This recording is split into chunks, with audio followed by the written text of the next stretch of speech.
नमस्कार बच्चों, स्वागत है आप सभी लोगों का हमारे YouTube चैनल में। तो आज के इस वीडियो में हम लोग देखने वाले हैं क्लास 5th EVS का जो लेसन नंबर 1 है, इसका एक्सरसाइज यानी कि क्वेश्चन आंसर हम लोग देखने वाले हैं। तो चलिए बच्चों शुरू किया जाए। यस, चलिए शुरू करते हैं। तो यहाँ पे ये रहा जी आपका पहला क्वेश्चन, व्हाट्स द सॉल्यूशन। इसका क्या सॉल्यूशन है। One of the asteroid has fallen out of its place in the asteroid belt and hurtling towards the sun, यानी कि एक जो एस्ट्रॉइड है ना वो टूट करके गिर रहा है और वो सन की तरफ जा रहा है, सूरज की तरफ जा रहा है, ठीक है। और जो हमारा अर्थ है ना वो रास्ते में आ रहा है, समझे।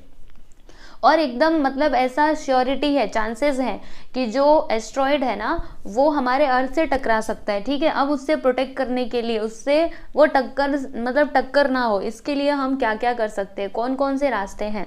तो देखो बच्चों, इसका आंसर हमने लिखा हुआ है, आप लोग देखो ना, ये यहाँ से लेकर के यहाँ तक देखो दिख रहा है आपको। यस, स्क्रीनशॉट चाहिए तो आप लोग ले लीजिए इसका।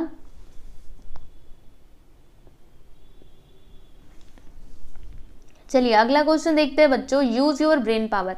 इसमें क्या है, पहला कि what will happen to our solar system if the sun were to suddenly disappear. देखो बच्चों, अगर सूरज अचानक से गायब हो जाए, ठीक है, जो सूरज जी हैं अगर वो अचानक से गायब हो जाए तो क्या होगा बताइए। तो क्या क्या हो सकता है, सुनिएगा। If the sun suddenly disappears, तो पहला तो ये हो सकता है there would be darkness everywhere, यानी कि हर जगह, ठीक है, मतलब जो भी अर्थ है हमारा, ठीक है, तो हर एक देश में, हर जगह, हर सिटी में क्या हो जाएगा, एकदम से अंधेरा छा जाएगा। आप थोड़ा उसको इमेजिन करिएगा बच्चों, क्या क्या हो सकता है, ठीक है। और दूसरा क्या हो सकता है, पहला तो हर जगह एकदम से डार्कनेस छा जाएगा, मतलब अंधेरा हो जाएगा, बराबर। और फिर उसके बाद सेकेंड पॉइंट क्या है कि all the plants will die as they will not able to perform photosynthesis. देखो बच्चों, हम लोग जानते हैं कि जो हमारे प्लांट्स होते हैं, ठीक है, मतलब जो भी आपके पेड़ पौधे होते हैं वो किसके द्वारा खाना बनाते हैं, तो वो सूरज की रेत से ही, जो सन की किरणें आती है ना बच्चों, उनकी मदद से वो लोग खाना बनाते हैं, ठीक है। एक फोटोसिंथेसिस का प्रोसेस होता है जिसके थ्रू वो लोग खाना बनाते हैं। अब अगर उनको सूरज की धूप ही नहीं मिलेगी तो वो खाना नहीं बना पाएंगे, फोटोसिंथेसिस का जो क्रिया है वो हो नहीं पाएगा, इसकी वजह से सारे प्लांट्स मर जाएंगे, ठीक है। तीसरा पॉइंट है कि all the plants would stop revolving, यानी कि जो प्लैनेट, सॉरी मैंने इधर प्लांट पढ़ा, planets, all the planets would stop revolving, यानी कि जो सारे प्लैनेट्स है, जो सारे ग्रह हैं वो घूमना बंद कर देंगे, ठीक है। फिर फोर्थ पॉइंट है कि the cycle of day and night would come to a halt, मतलब दिन और रात का जो चक्कर है ना वो क्या हो जाएगा, रुक जाएगा। जो ये चक्र चलता रहता है, दिन के बाद रात, रात के बाद दिन, तो ये जो हो रहा है ना वो रुक जाएगा, ठीक है। फिर there will not be weeks और मंथ्स एनी मोर, फिर ना वीक्स होंगे ना महीने होंगे, ठीक है। फिर there will be uniformly only one season, seasonal changes will come to end, मतलब तब एक ही सीजन होएगा, है ना, कोई सीजन ही नहीं होगा ना, बस वही रात ही रात चलती रहेगी। यानी हम लोग देखते हैं कभी ठंडी का मौसम, कभी गर्मी का मौसम, कभी बरसात का मौसम, ऐसे आते रहता है। लेकिन अगर सूरज जी गायब हो जाएंगे तो ये जो सारे सीजन्स आते हैं ना वो भी नहीं आ पाएंगे, समझे। फिर all the equipment which work on solar energy will not work any more, यानी सारे के सारे इक्विपमेंट्स जो काम करते हैं सोलार एनर्जी के ऊपर वो सभी काम करना बंद कर देंगे। अगला है कि there will not be any heat and the entire earth will be cold, यानी कि अब देखो अगर सूरज जी नहीं रहेंगे तो थोड़ी गर्मी भी नहीं रहेगी, है ना, पूरा जो अर्थ है वो हमारा एकदम से ठंडा हो जाएगा। फिर the water cycle would stop as the water bodies will not evaporate forming water vapor and then clouds and thus there will be no rains। देखो बच्चों, जो आपका पानी का जो चक्र चलते रहता है, जैसे कि हमने पढ़ा हुआ है, पानी भाप बन करके ऊपर जाता है, उससे बादल बनते हैं, बादलों से फिर पानी नीचे आता है, फिर हमको पानी मिलता है, बराबर। तो अगर सूरज जी गायब हो जाएंगे तो इवोपरेशन नहीं होगा, यानी जो पानी है वो भाप बन करके ऊपर नहीं जाएगा। अब ऊपर नहीं जाएगा तो बारिश नहीं होगी, ये जो पूरा बारिश का जो साइकिल चलता रहता है वो रुक जाएगा, ठीक है। फिर अगला है कि germs would grow at a rapid pace everywhere on the earth and this will result into outbreak of many diseases। देखो बच्चों, जो आपका अर्थ है, ठीक है, इस पे जो भी जर्म्स वगैरह हैं, जो भी ये कीड़े मकोड़े हैं, कीड़े मकोड़े मतलब जो कीटाणु हैं, ठीक है, वो क्या होगा, वो एकदम तेज़ी से बढ़ने लगेंगे और जिससे क्या होगा, बहुत तरीके की जो बीमारियां हैं वो फैल सकती हैं। ठीक है, तो अगर सूरज जी नहीं रहेंगे तो देखो कितनी सारी प्रॉब्लम्स हो सकती हैं, है ना।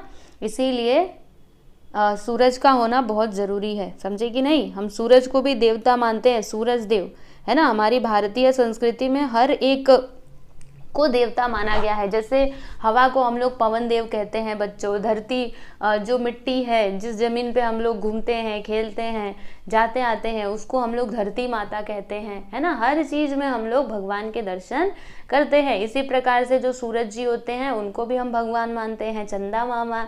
ठीक है, तो वही दिया है यहाँ पे। चलिए आगे चलते हैं। दूसरा यहाँ पे देखिएगा क्या दिया है।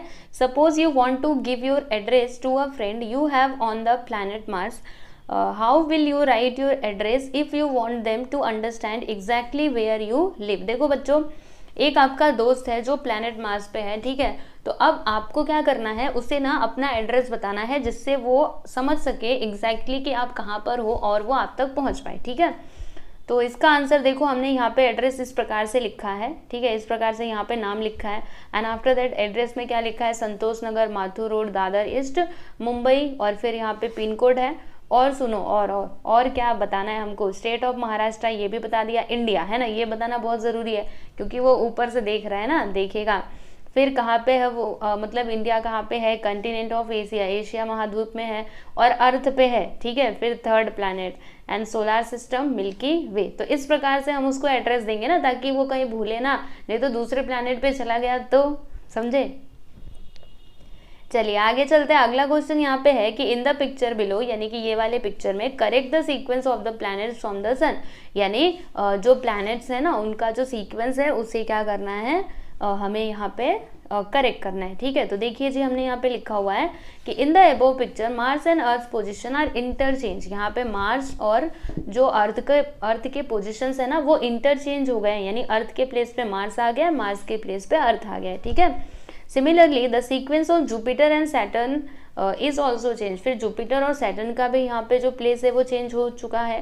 ठीक है, therefore the wrong sequence in the picture is Mercury, Venus, Mars, Earth, Saturn, Jupiter, Uranus and Neptune. The correct sequence should be, देखो करेक्ट सीक्वेंस क्या होगा बच्चों, ये होगा मर्क्यूरी, उसके बाद Venus, Earth, Mars, Jupiter, Saturn, Uranus and Neptune. ठीक है,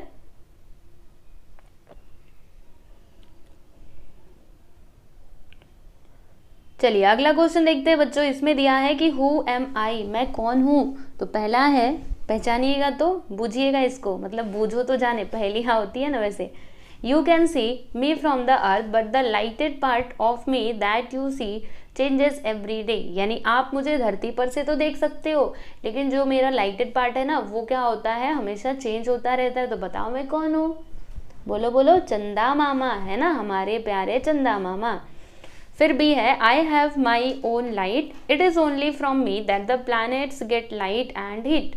मतलब मेरा खुद का लाइट है और मेरी वजह से ही क्या होता है, जो भी प्लैनेट्स हैं उनको हीट मिलता है, लाइट मिलता है। तो कौन हूँ मैं, अरे मैं सूरज हूँ ना, जिसका खुद का लाइट है। ठीक है, अगला है कि I turn around myself, मैं अपने जगह पे घूमता रहता हूँ, around a planet and also around a star. तो हु आई एम, सैटेलाइट, समझे।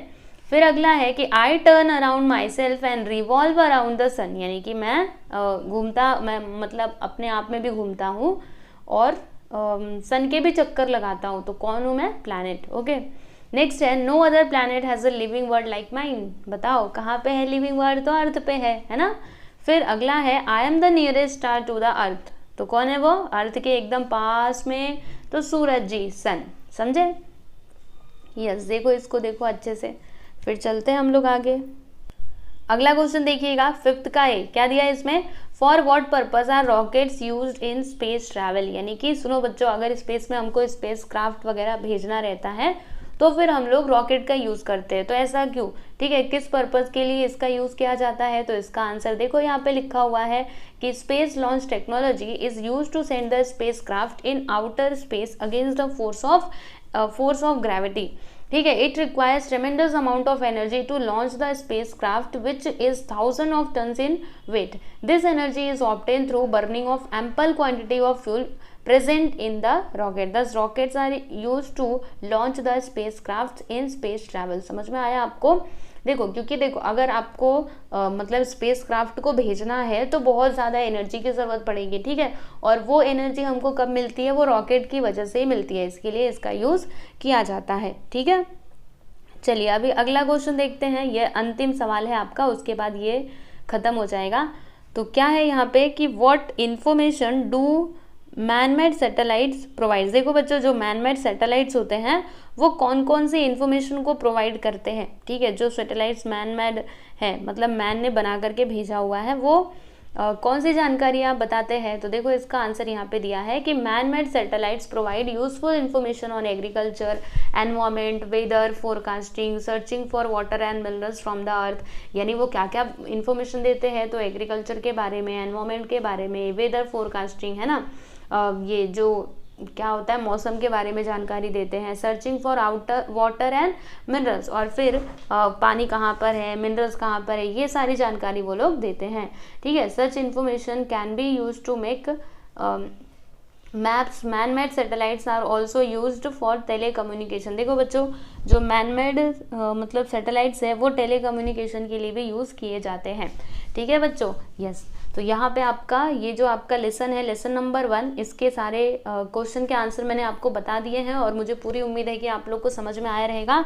और सुनो बच्चों, आप लोग को एक और बात बता दूँ कि इसके आगे के जो भी आपके लेसन्स हैं उनके भी क्वेश्चन आंसर्स आपको मिल जाएंगे प्लेलिस्ट में जाकर के, आप वहाँ से देख लीजिएगा, ठीक है। क्वेश्चन आंसर के वीडियोस मैंने ऑलरेडी अपलोड किए हुए हैं, ठीक है बच्चों। तो चलिए फिर मिलेंगे हम लोग अगले वीडियो में। धन्यवाद।